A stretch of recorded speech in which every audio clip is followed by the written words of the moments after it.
let us meditate a little bit together today about one of the 5 aggregates, but feeling, Vedana.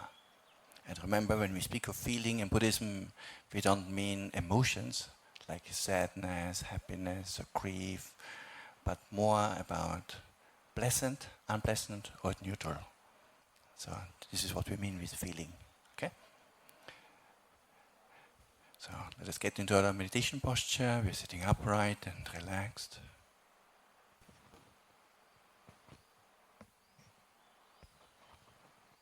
I can check whether there's any tension in the body, and if yes, relax that part.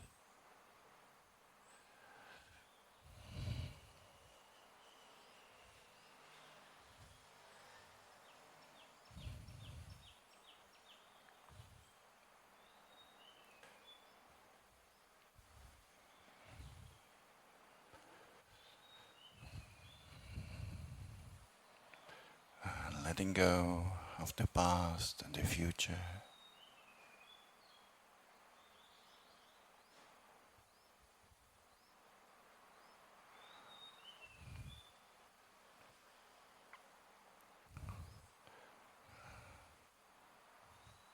There's nothing to do.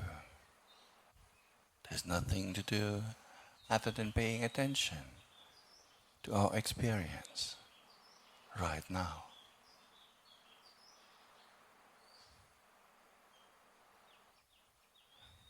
How does the body feel? Pleasant, neutral, or a bit unpleasant?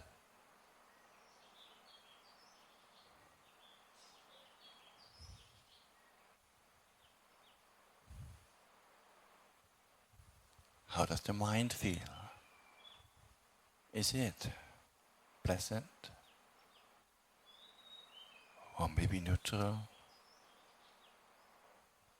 Or unpleasant?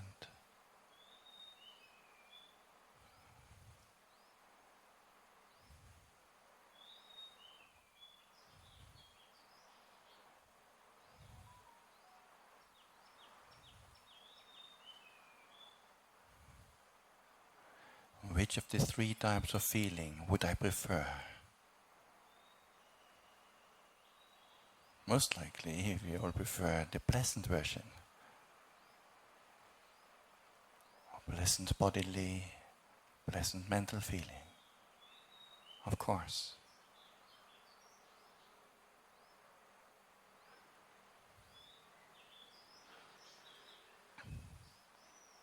But can we control our feelings? Can we say from now on, let me only have pleasant feeling?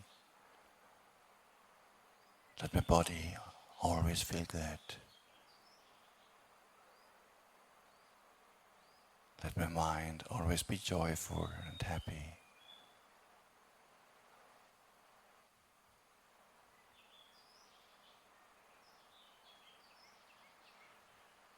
Is that possible? Do we have that degree of control, of influence of our mind and body? No. Far from that.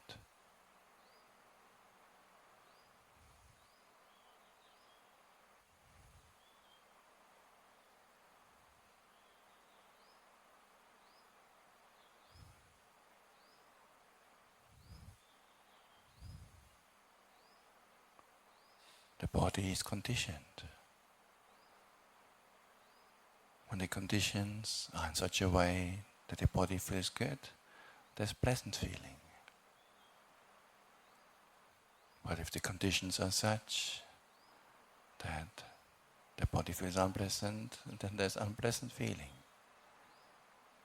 Like very cold or very hot, or an injury.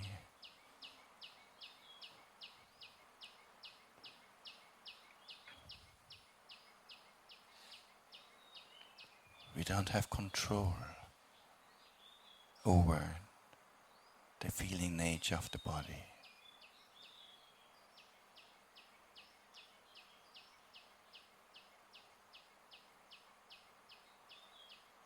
Same for the mind. If the conditions are such, then there's pleasant feeling. If the conditions change, there might be an unpleasant feeling. If we hear the news of somebody, a close friend, being sick, or maybe dying, there will be unpleasant mental feeling.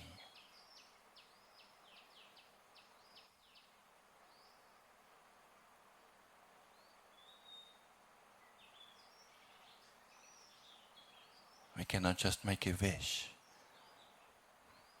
May my body, may my mind always feel good.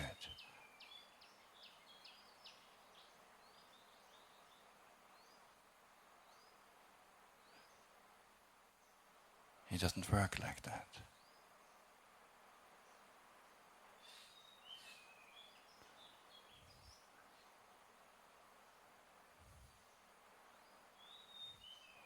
So to what degree can I call these feelings mine if I cannot control them?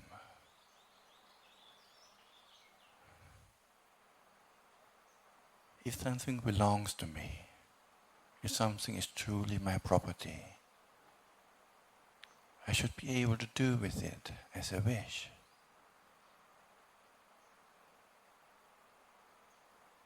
If you have a watch or a phone, that's yours. You can throw it up in the air, down on the ground, hold it, turn it, swipe it left, right, up and below. You have authority, you have mastery over it. This is what we mean with ownership. It follows your commands.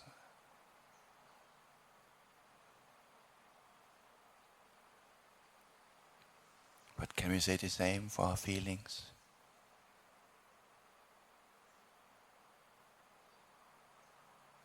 Can I just say from now on, there will be only pleasant bodily and mental feelings?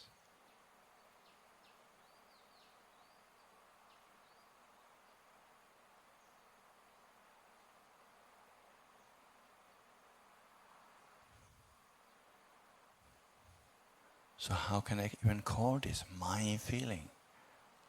Me or as self as the owner of those feelings?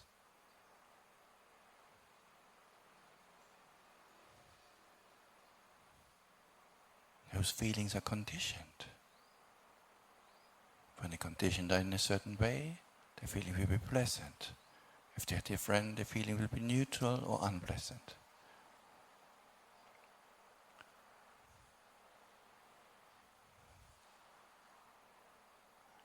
There is no self to be found that has mastery or control over those feelings.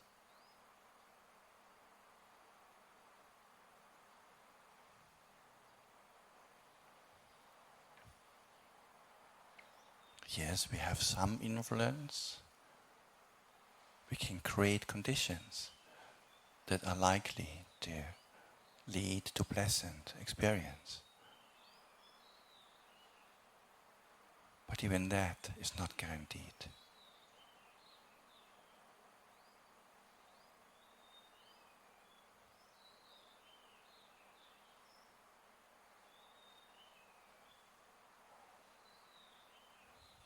So I cannot call feelings me, mine, or myself. I'm not the owner of them.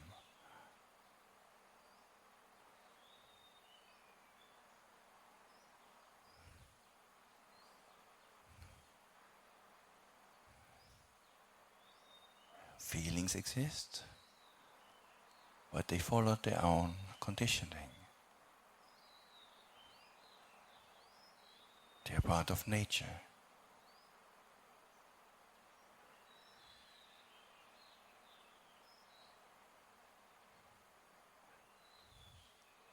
Not fit to be called me, mine, or myself.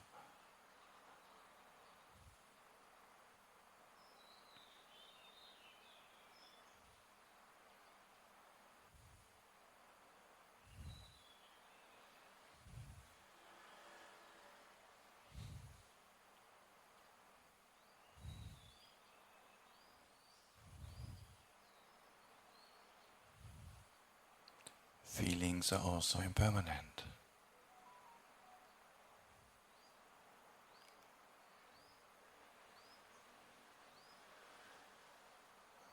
Just in the beginning of the meditation, we were checking about how does the body feel. And maybe at that time, it felt quite good, quite comfortable, or at least neutral. But now, after 20 minutes, maybe it feels a bit different. The feeling, the Vedana has changed. Maybe it's not so pleasant anymore. Maybe it's more neutral. Or even some discomfort and aches and pain.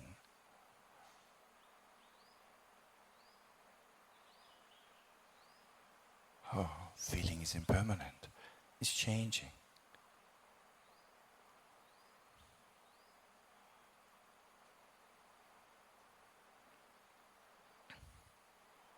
But if I say, I am feeling, or I'm the owner of feelings, which I?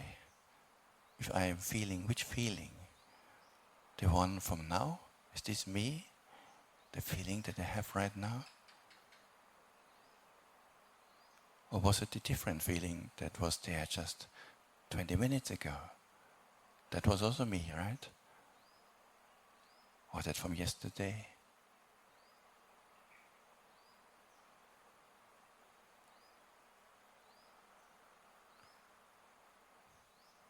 So to speak of a me or mine in relation to feeling also doesn't make sense.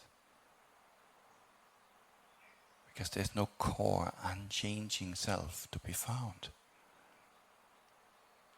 Feelings are changing from moment to moment.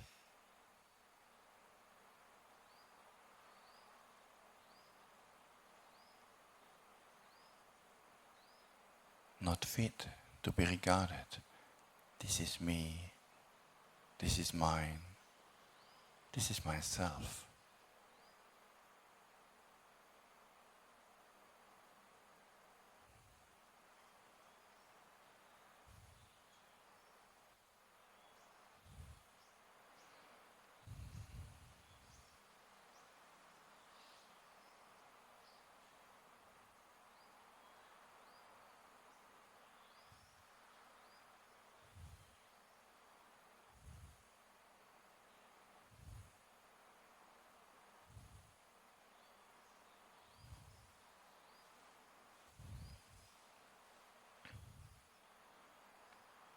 So if these feelings are not mine, not me, why am I holding on to them so much? Why am I craving for them so much? For pleasant feeling.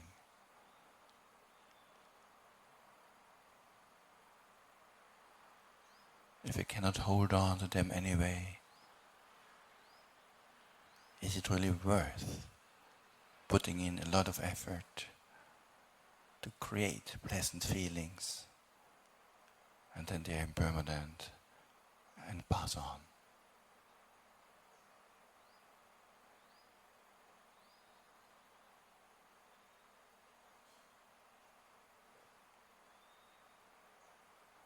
All the nice things in life, the tasty things, the things we like,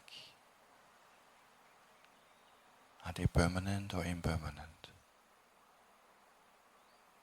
Impermanent.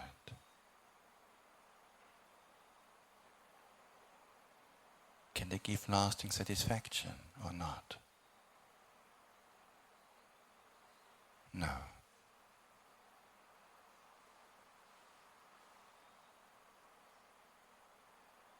So if something is impermanent and unsatisfactory, can I call that me, mine, myself? No.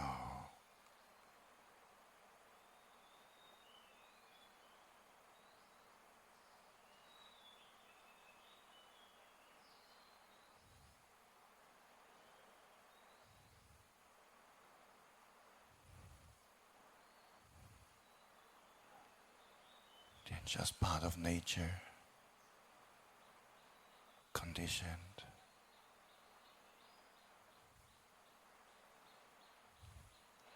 No need to identify with or cling to.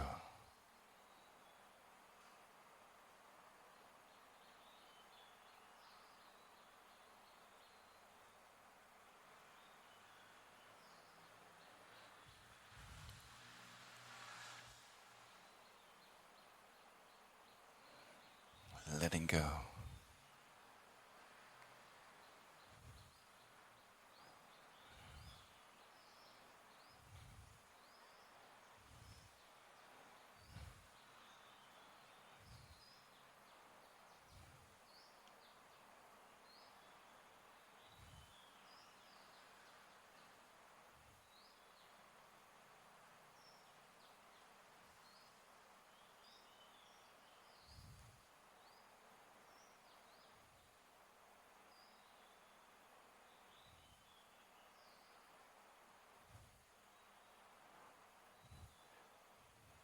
Accepting and embracing the non-self nature of feelings.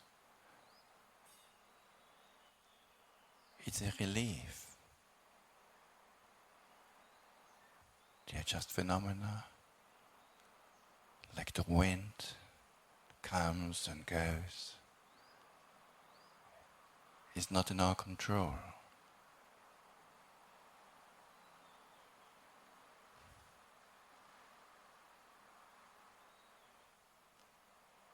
So we may as well not even try to control it.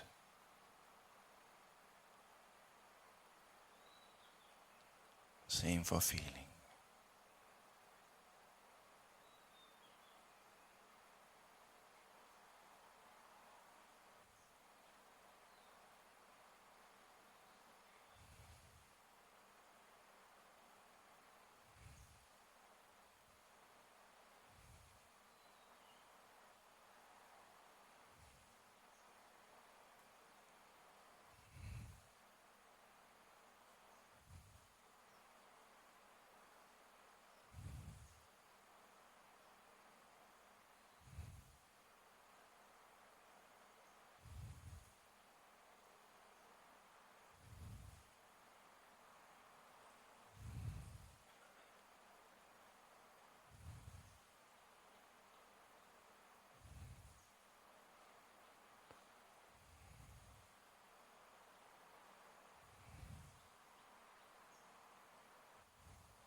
We can experience feelings, pleasant, unpleasant, and neutral. We can observe them, but we cannot control them.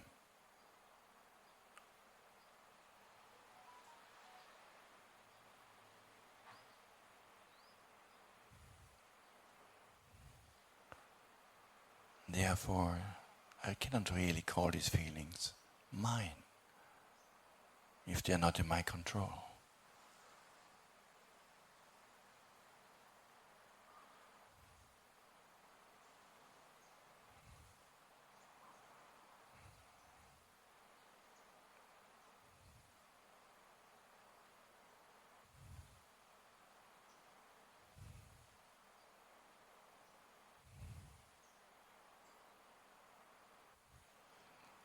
If feelings were in our control, we would all experience pleasant feelings of the body from morning until night.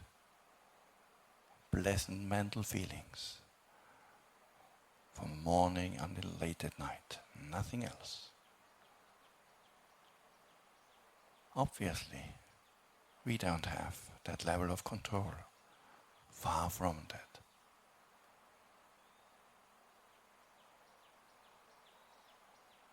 Not fit to be regarded as mine, me, myself.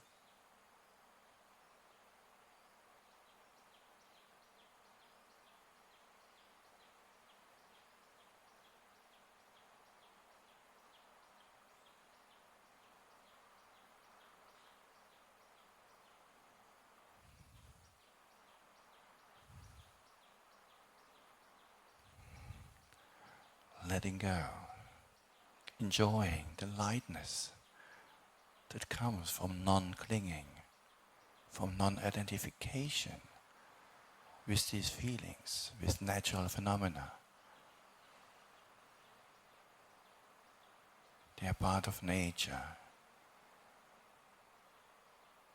No need to appropriate them.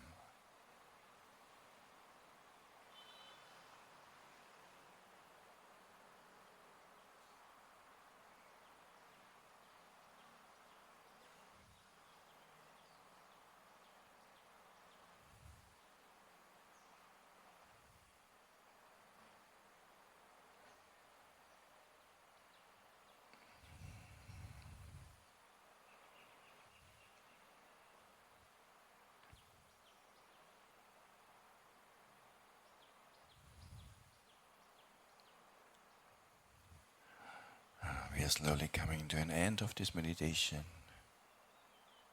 And whenever you're ready, you can open the eyes again and get back to normal.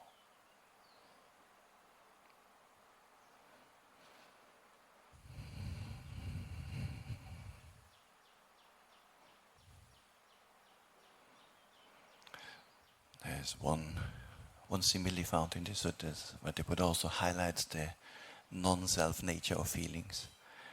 Where suppose there's a person, a man, and he says, I am the king of this country over there. This is my country. And the people say, oh, okay, good. So this means that you can raise taxes in your country as you wish, right? Because if he's the king, sure he can do that. He says, no, actually I can't. People think that's strange. So they ask him another question.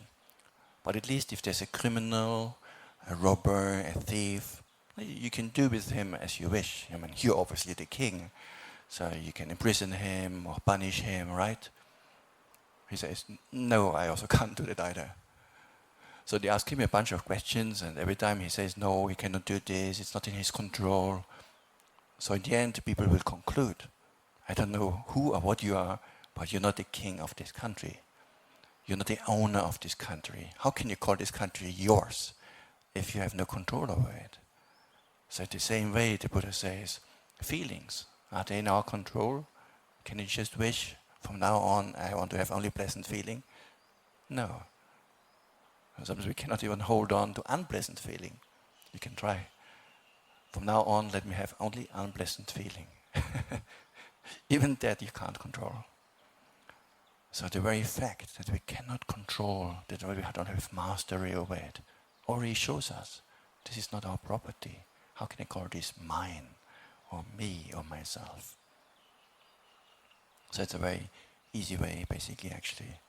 It's actually almost surprising that we might identify with that from time to time, given how obvious it actually is. If we look carefully, if we look clearly, that feeling is not fit to be regarded as ourself.